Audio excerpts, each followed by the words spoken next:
الحمدللہ رب العالمین والصلاة والسلام علی سید المرسلین وعلی آلہ وصحبہ اجمعین اما بعد فاعوذ باللہ من الشیطان الرجیم بسم اللہ الرحمن الرحیم۔ السلام علیکم ویورز، آپ دیکھ رہے ہیں پروگرام اسلام اور ایمان اور میں ہوں آپ کا ہوسٹ سید اسامہ بخاری۔ جی بالکل ناظرین کرام، اللہ رب العزت کی توفیق اور رحمت کے ساتھ الحمدللہ امہات المومنین سیریز جو ہے آج اس ماہ تک پہنچی ہے جس ماہ کو ام المومنین حضرت سیدہ زینب بنت جحش رضی اللہ تعالی عنہ کہا جاتا ہے، اور یقیناً یہ وہ ہستی ہیں جو انتہائی عبادت گزار، متقی اور زہد و ورع کی پیکر تھیں، اور آپ کی عبادت کی گواہی خود نبی کریم علیہ الصلوۃ والسلام نے اپنی زبان مبارک سے دی، اور یقیناً آپ کی دیگر جو نبی پاک صلی اللہ علیہ وسلم کے ازواج مطہرات تھیں، حضرت ام سلمہ، حضرت عائشہ جو تھیں، وہ بھی آپ کی عبادت کی گواہی دیتی نظر آتی ہیں، اور آپ انتہائی قناعت کرنے والی اور انتہائی کانے اور انتہائی فیاض اور سخی شخصیت کی مالکہ تھیں، اور یقیناً آپ کی رفاقت نبی پاک صلی اللہ علیہ وسلم کے ساتھ 6 سال رہی، اور یہ وہ ہستی ہیں جن کے ساتھ نبی پاک صلی اللہ علیہ وسلم کا نکاح جب ہوا تو آپ نے نبی پاک صلی اللہ علیہ وسلم نے آپ نے جو ولیمے کی جو دعوت فرمائی وہ بہت بڑی دعوت فرمائی، اس کا خصوصی طور پر اہتمام کیا گیا، اور زینب بنت جحش رضی اللہ تعالی عنہ کی فضیلت کے حوالے سے، آپ کے مناقب کے حوالے سے، آپ کی سیرت کے حوالے سے آج جاننے کی کوشش کریں گے، اور آج ہماری رہنمائی کرنے کے لیے جس نے اس سیریز میں ہمارا ساتھ 2 شخصیات دے رہی ہیں، میں انتہائی شکر گزار ہوں جس طرح وہ ایک ہماری اس ماں کے حوالے سے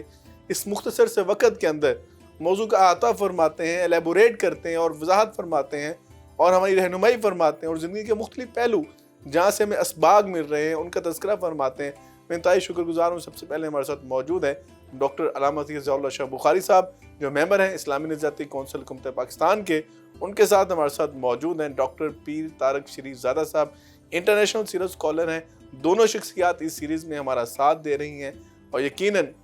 ہم سے بہت کچھ سیکھ رہے ہیں، آپ بھی بہت کچھ سیکھ رہے ہوں گے، اور آپ کا بہت شکریہ کہ آپ اتنا زیادہ فیڈ بیک دے رہے ہیں، خصوصاً اس سیریز کے حوالے سے۔ بہت سارے احباب جو ہیں کالز کرتے ہیں، میسیجز کرتے ہیں، اور سوشل میڈیا پہ جس طرح آپ رسپانس دے رہے ہیں۔ اللہ تعالیٰ سے دعا ہے کہ اللہ تعالیٰ ہمیں ان شخصیات کے نقش قدم پر چلنے کی توفیق عطا فرمائے، اور ہماری اس ادنیٰ سی کاوش کو اپنی بارگاہ میں قبول فرمائے۔ ناظرین کرام، آج کے جو پروگرام ام المومنین سیدہ زینب بنت جحش رضی اللہ تعالیٰ عنہ کے حوالے سے ترتیب دیا گیا، اس کا باقاعدہ آغاز کرتے ہیں۔ میں شاہ صاحب کی خدمت میں جاتا ہوں اور ان سے پوچھنا چاہوں گا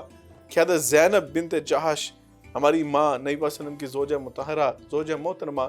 آپ کے فضائل اللہ تعالیٰ نے قرآن کریم میں تمام ازواج کے بیان کی، آپ کے بیان فرمائے، اور خصوصاً آپ کے حوالے سے تو الگ سے ایک چیپٹر جو تھا وہ آیا اور بڑی خوبصورت اس میں رہنمائی فرمائی۔ میں چاہتا ہوں کہ آپ کے فضائل قرآن و حدیث کی روشنی میں آپ ناظرین کی خدمت پیش کیجیے۔ بسم اللہ الرحمن الرحیم۔ بلا شبہ اسامہ بخاری صاحب، اللہ آپ کو اور آپ کے ادارہ PNN نیوز کو اجر عظیم عطا فرمائے۔ ان نفوس قدسیہ، ان پاک باز ہستیوں، امہات المؤمنین، ازواج مطہرات رضوان اللہ تعالی علیہن اجمعین، ان کا ذکر خیر کرنا بلا شبہ یہ ہماری زندگی کا حاصل اور سرمایہ ہے، بے شک، اور ہمارے لیے وہاں سے دروس زندگی واضح ہوتے ہیں، اصول زندگی نمایاں ہوتے ہیں۔ اللہ کرے کہ ہم سب اور خاص طور پر ہماری خواتین اسلام ان چیزوں کو سمجھیں، حفظ جاں بنائیں، یاد رکھیں اور ان پر عمل پیرا ہونے کی کوشش کریں کہ اسی میں سعادت ہے، اسی میں فلاح ہے، اسی میں ہماری خیر ہے، اسی میں ہماری ترقی اور 2 جہانوں کی نجات ہے۔ بے شک، بے شک۔ جہاں تک تعلق ہے آج ہماری گفتگو جو ہے حضرت ام المؤمنین سیدہ زینب بنت جحش رضی اللہ تعالی عنہا کے حوالے سے ہو رہی ہے۔ حضرت زینب رضی اللہ عنہا یہ بنو اسد قبیلے سے تھیں، اور رسول اللہ صلی اللہ علیہ وسلم کی پھوپھی امیمہ بنت عبد المطلب، سردار عبد المطلب کی بیٹی، سردار عبداللہ کی ہمشیرہ، رسول اللہ صلی اللہ علیہ وسلم کی پھوپھی جان محترمہ امیمہ بنت عبد المطلب کی یہ صاحبزادی ہیں، اور نبی کریم علیہ الصلوۃ والسلام پر السابقون الاولون صحابہ میں یہ بھی شامل ہے، اور نبی کریم علیہ الصلوۃ والسلام نے جب ان کی شادی کا خود فیصلہ فرمایا تو فیصلہ کیا حضرت زید بن حارثہ رضی اللہ تعالیٰ عنہ کے ساتھ کرنے کا، جو نبی کریم علیہ الصلوۃ والسلام کو حضرت ام المؤمنین خدیجہ الکبریٰ سلام اللہ علیہا انہوں نے بطور تحفہ دیا تھا، اور نبی کریم علیہ الصلوۃ والسلام نے ان کو آزاد فرما دیا تھا، مگر انہیں اپنی پوری زندگی رسول اللہ صلی اللہ علیہ وسلم کے ساتھ ہی وابستہ کر دی۔ والد آئے، چچا آئے تو ساتھ جانے سے انکار کر دیا، اور پورے عرب میں وہ محمد بن عبداللہ کے نام سے مشہور تھے۔ نبی پاک صلی اللہ علیہ وسلم کو متبنہ بیٹا بنایا ہوا تھا، وہ زید بن حارثہ کی بجائے وہ زید بن محمد بن عبداللہ اس نام سے جانے پہچانے جاتے تھے نبی پاک صلی اللہ علیہ وسلم کے نام کے ساتھ جی۔ ان کا پھر نسب وہ بیان کیا جاتا تھا. نبی پاک صلی اللہ علیہ وسلم نے ان کا نکاح حضرت زید کے ساتھ کرنے کا فیصلہ کیا تو آپ حضرت زینب کے پاس تشریف لایا اور فرمایا میں یہ چاہتا ہوں ان ازوجکی زیدن کہ تمہارا نکاح میں زید کے ساتھ کر دوں. تو انہوں نے کہا کہ لکنی لا ارضا لنفسی یا رسول اللہ انا بنت عمتک، آقا میں آپ کی پھوپھی کی بیٹی ہوں، میں ایک عظیم خاندان کے چشم و چراغ ہوں، بنو اسد سے میرا تعلق ہے اور میں آپ کی پھوپھی کی بیٹی ہوں. یہ لفظ کہا بنت عمتک،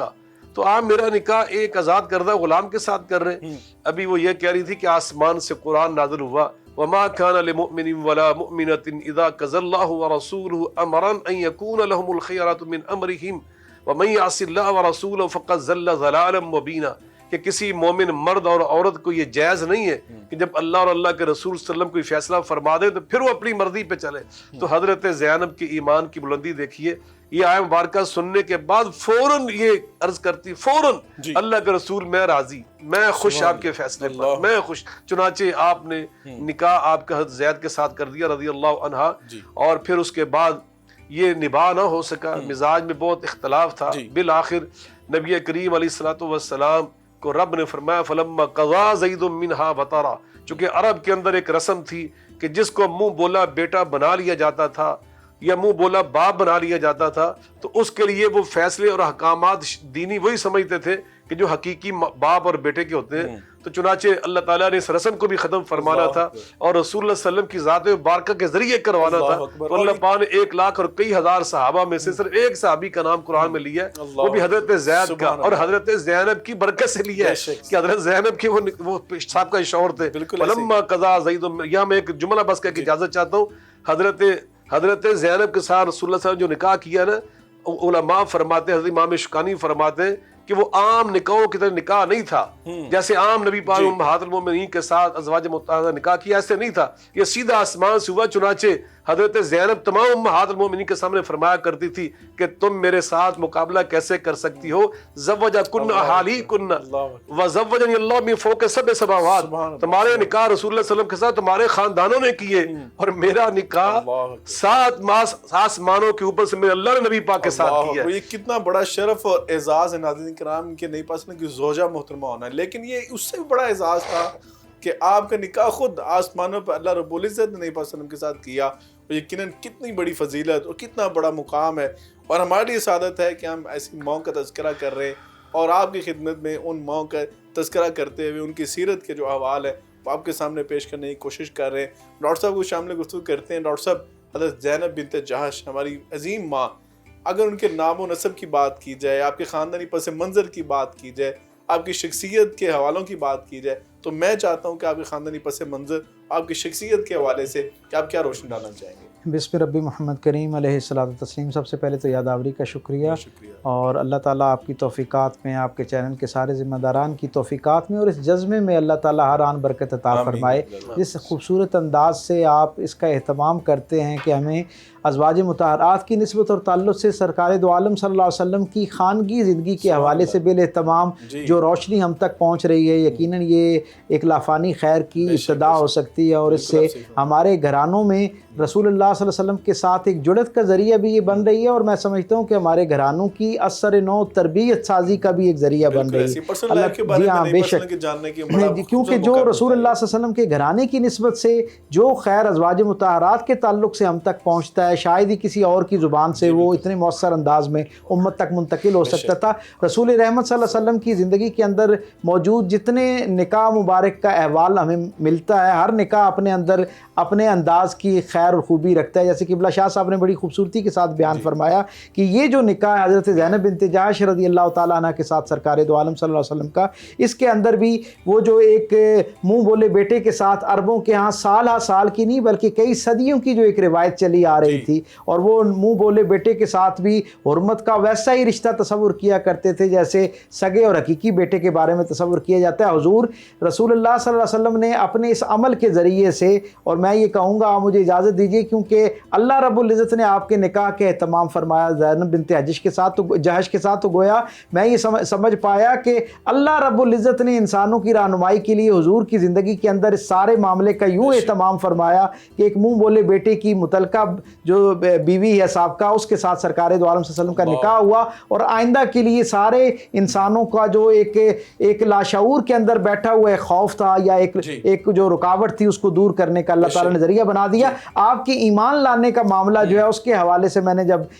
جاننے کی کوشش کی تو اہل سیرت نے بڑی خوبصورت بات لکھی۔ آپ جیسے شاہ صاحب نے فرمایا کہ جو چند خوش نصیب ترین لوگ ہیں جنہیں بہت ابتدائی دنوں میں سرکار دو عالم صلی اللہ علیہ وسلم کے دست اکبرست پر ایمان کی نعمت میسر آئی، آپ ان خوش نصیب لوگوں میں سے ایک ہیں۔ خواتین میں آپ کا جو نمبر ہے وہ 12واں ہے، آپ 12ویں خاتون ہیں جنہوں نے سرکار دو عالم صلی اللہ علیہ وسلم کے لائے ہوئے اس پیغام کو قبول کیا۔ ایک تو یہ آپ کا انفرادی امتیاز ہے، اور دوسرا اس سے بھی بڑھ کے آپ کے ایمان لانے کے حوالے سے جو چیز میرے ایمان کی سرشاری کا ذریعہ ہے وہ یہ ہے کہ اکلوتی ہستی ہیں جن کے بارے میں سیرت نگاروں نے یہ لکھا کہ آپ حضرت خدیجہ الکبریٰ سلام اللہ علیہا کی ترغیب پر اسلام آپ نے قبول کیا۔ یعنی آپ خود بیان فرماتی ہیں کہ میں موسم کی تبدیلی کے اوپر کھجوروں میں سے موجود جو گٹھلیاں تھیں ان کو الگ کر کے دھو کے خشک کرنے کے لیے چھاؤں دھوپ میں ان کو بچھا رہی تھی کہ حضرت خدیجہ الکبریٰ سلام اللہ علیہا میرے پاس آئیں، اور انہوں نے مجھ پر رسول رحمت صلی اللہ علیہ وسلم پر اترنے والا یہ جو دین ہے اس کی گویا دعوت میرے سامنے رکھی۔ اور آپ فرماتی ہیں کہ جو میرے ہاتھ کے اندر برتن تھا نا جس کے اندر وہ کھجوریں موجود تھیں، جن میں نے 2 حصوں میں جس کو میں نے تقسیم کر رکھا تھا کہ ایک طرف گٹھلیاں موجود تھیں اور ایک طرف کھجوریں موجود تھیں، آپ فرماتی ہیں کہ وہ برتن جو ہے وہ خالی بعد میں ہوا، اور میں نے اس سے پہلے ان کی کہی ہوئی ترغیب کے اوپر لبیک کہتے ہوئے سرکار دو عالم صلی اللہ علیہ وسلم کے بطور نبی ہونے کی شہادت جو ہے اس کا اعلان کر دیا۔ تو اس سے اندازہ ہوتا ہے کہ آپ خوش نصیب السابقون الاولون میں آپ کا شمار ہوتا ہے۔ بے شک یقیناً یہ بھی بہت بڑا اعزاز تھا جس طرح آپ نے پسند کہ عقد مبارک میں یہ اعزاز ملا، اس سے پہلے کہ آپ کو سابقون الاولون میں سے جس طرح آپ نے فرمایا 12ویں نمبر پہ وہ خاتون ہیں جنہوں نے اسلام کو قبول فرمایا۔ یقیناً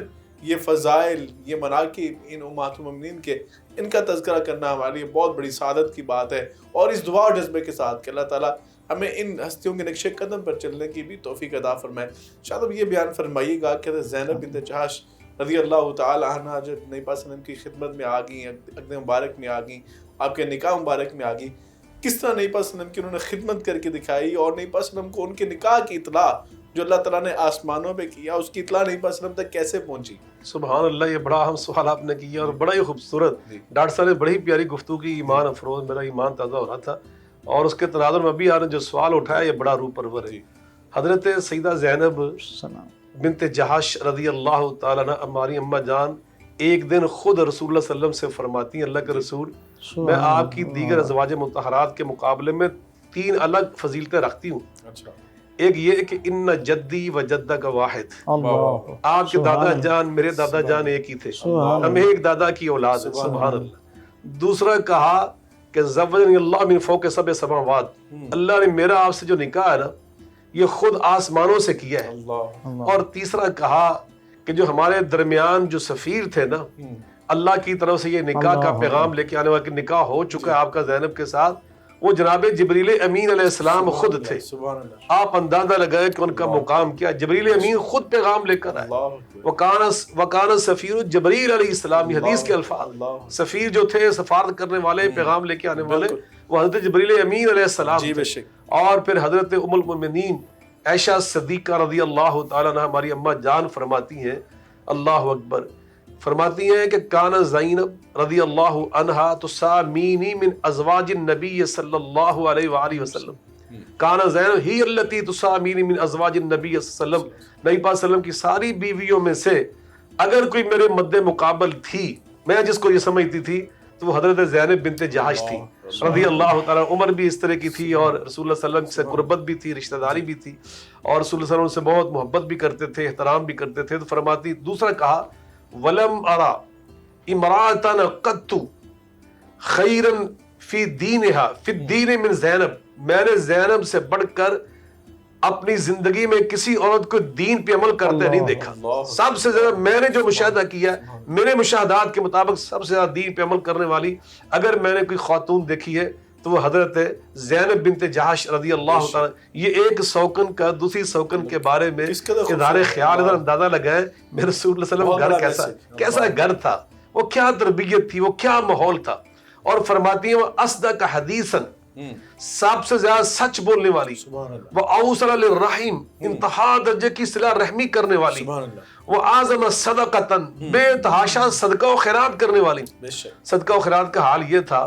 کہ اپنے ہاتھ سے بعض اوقات نا جو رسول اللہ صلی اللہ علیہ وسلم کی طرف سے آتے تھا نا مال، جی، وہ بھی تقسیم کر دیتی تھی، خود اپنے ہاتھ سے بھی بہت چیزیں بناتی تھی، ان سے جو کمائی آتی تھی وہ بھی تقسیم کر دیتی تھی غریبوں میں، مسکینوں میں۔ تو رسول اللہ صلی اللہ علیہ وسلم نے ایک دفعہ فرمایا ازواج مطہرات میں سے، فرمایا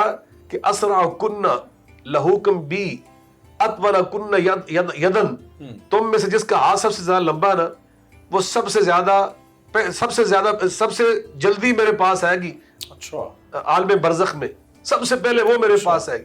تو حضرت عائشہ رضی اللہ عنہا فرماتی ہیں کہ ہم نبی پاک صلی اللہ علیہ وسلم جب دنیا تشریف لے گئے، ہم ایک دوسرے کے ہاتھ سے ہاتھ رکھ کر اللہ، ناپا کرتی تھی کہ کس کے ہاتھ سب سے زیادہ لمبے ہیں، اللہ، لیکن کہتی ہے کہ جب سب سے پہلے حضرت زینب فوت ہو گئی، اللہ کے پاس چلی گئی رضی اللہ عنہا، تو تب ہمیں سمجھ آیا کہ یہ ہاتھ جو ہم ناپ رہی تھی یہ اس کا معنی نہیں تھا، اس کا معنی یہ تھا کہ سب سے زیادہ سخاوت کرنے والی، سبحان اللہ، سب سے زیادہ اپنا ہاتھ پھیلا کر رکھنے والی، یتیموں کے لیے، مساکین کے لیے، محتاجوں کے لیے۔ سبحان اللہ، تو میری ماں کا دروازہ اس طرح کھلا ہے سخاوت کا۔ اللہ اکبر۔ تو حضرت زینب بنت جہش رضی اللہ عنہا فرماتی ہیں اشد ابتذالا لنفسها جی، فی العمل الذی یصدق به ویتقرب الی اللہ تعالی، فرماتی ہیں کہ اپنے آپ کو بہت زیادہ تھکا دینے والی ان کاموں میں کہ جن کاموں سے پیسہ حاصل کر کے اللہ کی راہ میں خرچ کیا جائے اور اللہ کو راضی کیا جائے، اللہ کی مخلوق خدمت اور کی یہ جائے۔ کتنا بڑا میں سمجھتا ہوں کہ سبق ہے ہمارے لیے کہ بحیثیت ام المومنین جس طرح آپ اپنے ہاتھ سے خود جو ہے چیزیں تیار کر کے سیل کر کے جو وہاں سے کمائی حاصل کرتی ہیں وہ اللہ کی راہ میں تقسیم کر دیتی ہیں، اور اس کو انہوں نے بہتر جانا، اور یقیناً میں سمجھتا ہوں کہ کتنے خوبصورت یہ فضائل ہیں، مناقب ہیں، یہ تذکرے ہیں۔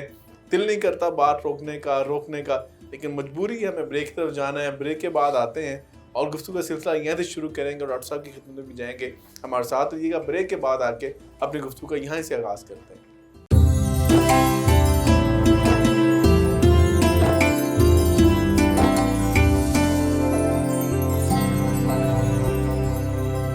ویلکم بیک ویورز، آپ کو پروگرام اسلام اور ایمان میں ایک دفعہ میں پھر خوش آمدید کہتے ہیں، ویلکم کرتے ہیں۔ اور یقیناً میں سمجھتا ہوں کہ جس طرح میں محظوظ ہوتا ہوں امہات المومنین کے تذکرے سے اور ایمان تازہ ہوتا ہے، یقیناً آپ کا بھی ایمان تازہ ہوتا ہے، اور آپ کا جو فیڈ بیک ہے یہ ہمیں بہت زیادہ حوصلہ دیتا ہے کہ الحمدللہ آپ کے ہاں اس پروگرام کو پسند کیا جاتا ہے، اور یقیناً ان ہستیوں کا تذکرہ جو ہے اس نیت اور جذبے کے ساتھ کیا جاتا ہے کہ اللہ تعالیٰ ہمیں ان نفوس قدسیہ کے نقش قدم پر چلنے کی توفیق عطا فرمائے۔ ابھی ہمارے ساتھ جس طرح شاہ صاحب اور ڈاکٹر صاحب گفتگو فرما رہے تھے حضرت زینب بنت جہش کے حوالے سے، بات یہاں تک پہنچی تھی ڈاکٹر صاحب کہ شاہ صاحب نے جس طرح نکاح کا تذکرہ فرمایا کہ اللہ تعالیٰ نے خود حضرت جبریل امین کے ذریعے پیغام بھیجا نبی پاک صلی اللہ علیہ وسلم کو کہ آپ کا نکاح حضرت زینب بنت جہش رضی اللہ تعالیٰ عنہ کے ساتھ کیا جا چکا ہے، اور یہ کتنا خوبصورت اعزاز جسے آپ فخر کے ساتھ دیگر امہات المومنین کو بیان کیا کرتے ہیں۔ ایک اور اعزاز بھی تھا اس شادی کے حوالے سے کہ جو آپ کے ساتھ جب نکاح ہوا تو آپ نے نبی پاک صلی اللہ علیہ وسلم جو دعوت ولیمہ کی وہ ڈیفرنٹ تھی تمام امہات المومنین سے، اور اس دعوت ولیمہ پہ آپ نے سب سے زیادہ اہتمام فرمایا۔ اس کی وجہ کیا تھی؟ وہ دعوت ولیمہ کیسی تھی؟ اور ہمیں آج جو یہاں سے سبق مل رہا ہے کہ ہم جب شادیوں کے موقع پر آتے ہیں تو ہماری دعوت ولیمہ کیسی ہونی چاہیے، نبی پاک صلی اللہ علیہ وسلم کی جو شادیاں ہیں ان سے ہمیں کیا سبق مل رہا ہے شادی کے حوالے سے، شادی کے جو پروگرامز ان کے حوالے سے۔ بسم رب محمد کریم علیہ الصلوۃ والتسلیم، کیا خوبصورت منظرنامے کی طرف آپ نے چشم تصور میں ہمیں گویا اس طرف ہماری توجہ دلائی ہے۔ سرکار دو عالم صلی اللہ علیہ وسلم کی زندگی ایک حیات کامل ہے، اور اس میں زندگی کے تمام طبقات کے لیے ایک جیسی رہنمائی اور روشنی ہمیں ملتی ہے۔ رسول رحمت صلی اللہ علیہ وسلم کے ہاں جہاں پر شادی کے بعد ولیمے کا بہت اختصار کے ساتھ اور سادگی کے ساتھ اہتمام نظر آتا ہے، وہیں پر یہ ولیمہ جو ہے یہ ایک بہترین مثال ہے رسول رحمت صلی اللہ علیہ وسلم کی زندگی سے ہم تک، کہ حضور نے اس نکاح مبارک جو کہ اللہ رب العزت نے عرش پر فرمایا اس کی گویا خوشی اس انداز میں منائی کہ حضور کی پوری سیرت میں سب سے اہتمام کے ساتھ، سب سے زیادہ تواضع جسے کہتے ہیں نا، اس کے ساتھ بہت ہی خوشی کے ساتھ اور سرشاری کے ساتھ جو ولیمہ کیا گیا وہ سرکار دو عالم صلی اللہ علیہ وسلم کا حضرت زینب کے ساتھ نکاح کے موقع پر ہوا۔ حضرت علی کرم اللہ وجہ کریم فرماتے ہیں کہ سرکار دو عالم صلی اللہ علیہ وسلم نے اس ولیمے کے لیے 3 طرح کے پکوان اور 3 طرح کے مشروب کا اہتمام کیا. کہتے ہیں میں اس ترتیب کے ساتھ جب ان ساری چیزوں کو میں نے آراستہ کر دیا تو اس دوران سرکار دو عالم صلی اللہ علیہ وسلم کی ایک صحابیہ حضرت ام سلیم رضی اللہ تعالی عنہا جو کہ حضرت انس بن مالک کی والدہ ماجدہ ہیں, انہیں جب پتہ چلا کہ سرکار دو عالم صلی اللہ علیہ وسلم کی طرف سے آج دعوت کا اہتمام ہے, ولیمے کے لیے سرکار دو عالم صلی اللہ علیہ وسلم اپنے اصحاب کو مدعو کرنا چاہتے ہیں, تو انہوں نے ایک اپنی طرف سے ملیدہ کے نام سے وہ جو عربوں کی ایک ڈش ہوا کرتی ہے وہ لے کر سرکار دو عالم صلی اللہ علیہ وسلم کی خدمت میں پیش کی. تو حضرت علی کرم اللہ وجہ کریم فرماتے ہیں کہ حضور نے اسے دیکھا, پسند فرمایا اور کہا کہ اسی بھی جو باقی دعوت کی اجزاء ہیں ان کے ساتھ رکھ دیا جائے, یعنی باقی ڈشز کے ساتھ اس ڈش کو بھی رکھ دیا جائے. اور پھر حضور کے جو غلام تھے حضرت ابو رافع, انہیں اور حضرت علی کرم اللہ وجہ کریم کو حضور نے کہا کہ اصحاب رسول جو ہیں ان کو مدعو کر لو آج کی دعوت کے لیے. جناب علی کرم اللہ وجہ کریم فرماتے ہیں کہ یہ حضور کی زندگی کا اکلوتا ولیمہ اور نکاح ہے جس کے اندر لگ بھگ 300 کے قریب اصحاب جو ہیں انہوں نے شرکت کی. 10 کی ٹولیوں میں اصحاب آتے, وہ بیٹھتے, وہ سارے بیٹھ کر کھاتے اور سرکار دو عالم صلی اللہ علیہ وسلم گویا ان کی ضیافت کے اہتمام میں بطور میزبان کھڑے رہتے. 10 لوگ کھاتے جاتے اور کھانے کے بعد وہ وہاں سے رخصت طلب ہوتے رہتے. کچھ اصحاب جو ہیں وہ حضور کے ہاں ضیافت کے بعد حضور کی صحبت کی برکت حاصل کرنے کے لیے وہ اس کے معاملے میں زیادہ حریص تھے, اس لیے وہ وہاں پر بیٹھ گئے. لیکن سرکار دو عالم صلی اللہ علیہ وسلم کی طبیعت کے اوپر کسی درجے پہ یہ گراں گزرا, لیکن میرے کریم آقا اپنی شفقت بھرے مزاج کی وجہ سے اس پر کوئی اپنا اظہار نہ کر پا رہے تھے. تو اللہ رب العزت نے حضور کی زبان کی ترجمانی کرتے ہوئے آیات کا نزول فرمایا. گویا اس وقت کے اصحاب کو یہ ترغیب دلائی کہ سرکار دو عالم صلی اللہ علیہ وسلم کی مزاج آشنائی جو ہے یہ بھی دین کے تقاضوں میں سے ایک تقاضا ہے. میرے کریم آقا پر بوجھ ہوتا ہے, اس لیے آپ جب حضور بلائیں اس وقت آؤ اور جتنا وقت وہاں پہ متعین اس کے فوراً بعد حضور سے رخصت طلب ہو جاؤ اور حضور سے گویا الگ ہو جاؤ. تو یہ آیات جو ہیں ان کا جو نزول ہے وہ اس وقت ہوتا ہے. اور پھر ہم یہ دیکھتے ہیں کہ حضرت زینب جو ہیں ان کی نسبت سے سرکار دو عالم صلی اللہ علیہ وسلم کے ساتھ 2 باتیں بڑی منفرد ہیں. ایک تو میں یہ سامعین کو بتانا چاہوں گا کہ سرکار دو عالم صلی اللہ علیہ وسلم جب دنیا سے تشریف لے جا رہے تھے تو حضرت عائشہ صدیقہ رضی اللہ تعالیٰ عنہ کے بعد جس ایک ازواج مطہرات میں سے جس زوجہ محترمہ کے پاس سرکار دو عالم صلی اللہ علیہ وسلم کے سب سے زیادہ تبرکات جن سے امت تک پہنچے وہ حضرت زینب ہیں. یعنی گو کہ آپ کا زمانہ اس کے بعد بہت مختصر ہے, لیکن رسول اللہ صلی اللہ علیہ وسلم کے دنیا سے پردہ فرمانے کے بعد جب حضور کی نوادرات نبوی جسے ہم کہتے ہیں, نوادرات نبویہ جو ہیں ان کی سب سے بڑا ذخیرہ جو تھا وہ حضرت زینب بنت جہش کے پاس موجود تھا. گویا امت تک حضور کی نسبت سے وہ جو حضور کی مستعمل چیزیں ہیں وہ جو جہاں پہنچی ان میں ایک بڑا حصہ جو حضرت زینب بنت جہش کی ذوق کا ہے کہ انہوں نے حضور کی نسبت سے جو چیز حضور نے استعمال کی اسے اپنے پاس محفوظ کرتی گئی. دوسرا آپ کا یہ ذوق تھا, یہ امتیازی شرف تھا کہ حضرت سودا رضی اللہ تعالیٰ عنہ نے یہ بات ان سے مرویہ وہ فرماتی ہیں کہ میرے کریم آقا صلی اللہ علیہ وسلم نے ایک دن میرے یہاں موجود تھے اور دسترخوان پر میرے ہاتھ کا پکا ہوا کوئی کھانا تھا اور میں نے کہا کہ یا رسول اللہ یہ کھانا کیسا بنا ہوا ہے, تو حضور نے خاموشی اختیار فرمائی. حضور کا معمول تھا, یہ مزاج تھا کہ کوئی چیز پسند آتی بہت اس کی والہانہ انداز میں تعریف فرماتے, اور اگر کوئی چیز نسبتاً پسند نہ آتی, مزاج کے مطابق نہ ہوتی تو حضور خاموش رہتے, اس کا عیب بیان نہ کرتے. تو حضرت سودا رضی اللہ تعالیٰ عنہ کہتی ہیں کہ حضور نے کہا کہ یہ بھی ٹھیک بنا ہوا ہے, لیکن جو سرید ہے وہ میری ساری ازواج میں سب سے بہتر جو ہے وہ زینب بنت جہش بناتی ہیں. تو کہتے ہیں مجھے اس دن حضرت زینب بنت جہش پر اس حوالے سے رشک آیا کہ حضور کو ان کا پکوان پسند ہے. اور یعنی یہ ایک خوبصورت جو آپس کی زندگی جو تھی, گھریلو زندگی, اس کے جو تذکرے ہیں یقیناً لوگوں کے ذہن میں سوال آتا ہے کہ کیسے نبی پاک صلی اللہ علیہ وسلم کی خان کی زندگی ہوگی, کس طرح نبی پاک صلی اللہ علیہ وسلم ازواج مطہرات کے ساتھ جو آپ کی والہانہ محبت تھی کس انداز میں گھر کے معاملات چلتے تھے. ایک ڈاکٹر صاحب نے کتنا خوبصورت نقشہ کھینچا ہے. اور اسی حوالے سے شاہ صاحب خدمت میں ایک بڑا اہم سوال لے کے جا رہا ہوں کہ شاہ صاحب یہ بتائیے گا کہ جب نبی پاک صلی اللہ علیہ وسلم تشریف لے گئے اس کے بعد امہات المومنین نے جس طرح زندگی گزاری نبی پاک صلی اللہ علیہ وسلم کے بعد, امت یہ جاننا چاہتی ہے کیا وہ انداز تھا ہماری ان ماؤں کا نبی پاک صلی اللہ علیہ وسلم کے بعد کس انداز سے انہوں نے زندگی گزار کے دکھائی. بلا شبہ نبی کریم صلی اللہ علیہ وآلہ وسلم کی ازواج مطہرات امہات المؤمنین رضوان اللہ تعالی علیہن اجمعین, ان میں سے جیسے میں نے پچھلی گفتگو میں عرض کیا تھا کہ سب سے پہلے نبی پاک صلی اللہ علیہ وسلم کے پاس دنیا سے تشریف لے جانے والی جو میری ماں تھیں وہ یہی حضرت زینب بنت جہش رضی اللہ تعالی عنہا تھیں. اس لیے ان کو بہت تھوڑا ٹائم ملا آپ کے بعد کہ نبی صلی اللہ علیہ وسلم کے پیچھے پیچھے ہی اللہ کے پاس سبحان اللہ. تشریف لے گئیں. تو یقیناً جو ان کا وقت تھا اس کے بارے میں جو ہم نے پڑھا کہ انتہا درجے کی سخیہ، انتہا درجے کی اللہ کی راہ میں پیسہ خرچ کرنے والی، جو کچھ ہوتا اللہ کی راہ میں نچھاور کر دینے والی، اور اس کے ساتھ نماز فجر سے لے کر یہ شروق تک یہ بیٹھ کر مسلسل اللہ اللہ کرنے والی، اللہ کا ذکر کرنے والی، درود شریف پڑھنے والی، بہت کثرت کے ساتھ ذکر الہی کے ساتھ وابستہ رہنے والی، نماز تہجد کی انتہا درجے کی پابندی کرنے والی، اور نبی کریم علیہ الصلوۃ والسلام سے جو دین سیکھا تھا، جس کا اللہ نے قرآن میں فرمایا وَاذْكُرْنَ مَا يُتْلَى فِي بُيُوتِكُنَّ مِنْ آيَاتِ اللَّهِ وَالْحِكْمَةِ، جو اللہ کا قرآن ہے اور نبی صلی اللہ علیہ وسلم کی حدیث مبارکہ ہے، ان کو کثرت کے ساتھ پڑھا کرو. تو میری ماں اس پہ عمل کیا کرتی تھی، کثرت سے قرآن کی تلاوت، کثرت کے ساتھ نبی صلی اللہ علیہ وسلم کی حدیث کا ذکر، اور نبی کریم علیہ الصلوۃ والسلام کی یہ زوجہ محترمہ ہماری ماں، یہ وہ پاک باز ہماری ماں ہے کہ جن کی برکت سے یہ قرآن کیا، جیسے بھی ڈاکٹر صاحب فرما رہے تھے اذا سألتموهن متاعا فاسألوهن من وراء حجاب. یہ آیات حجاب جو ہے نا، یہ آپ کی شادی کے موقع پر نازل ہوئی ہیں. اور ڈاکٹر صاحب نے وہ جو پورا ولیمے کا نقشہ کھینچا، مجھے وہ حدیث پاک کے الفاظ یاد آ رہے تھے. اولم رسول اللہ صلی اللہ علیہ وآلہ وسلم، اللہ اکبر، مال علا فرمایا اولم رسول اللہ صلی اللہ علیہ وسلم علی زینب ما لم یولم علی امرات من نساء. نبی صلی اللہ علیہ وسلم نے اپنی ازواج مطہرات میں سے کسی بیوی کی شادی کے موقع پر ایسا ولیمہ نہیں کیا تھا جس دعوت ولیمہ کا اہتمام آپ نے حضرت زینب کے نکاح کے موقع پر کیا تھا. اس لیے کہ آپ نے دنیا کے اندر یہ پیغام دینا تھا کہ جو منہ بولے رشتے ہوتے ہیں یہ حقیقی نہیں ہوتے. آج کے بعد ان کا آپ نے خیال رکھنا ہے، چونکہ یہ میسج آج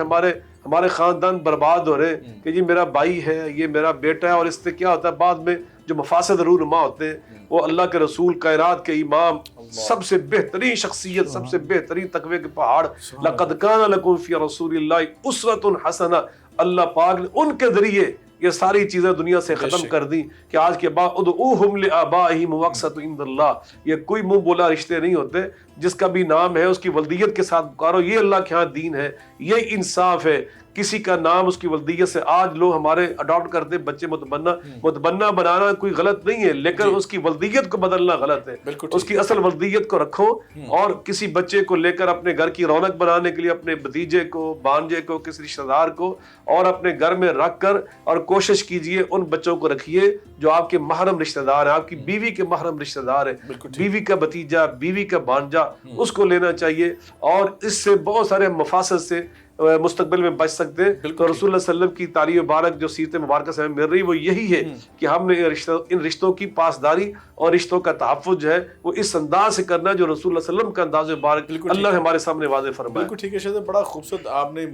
موقف جو تھا اور نقطہ جو یہ دقیق قسم کا بیان فرمایا، اور یقیناً میں سمجھتا ہوں کہ آج جو امت کے اندر بہت سارے مسائل جو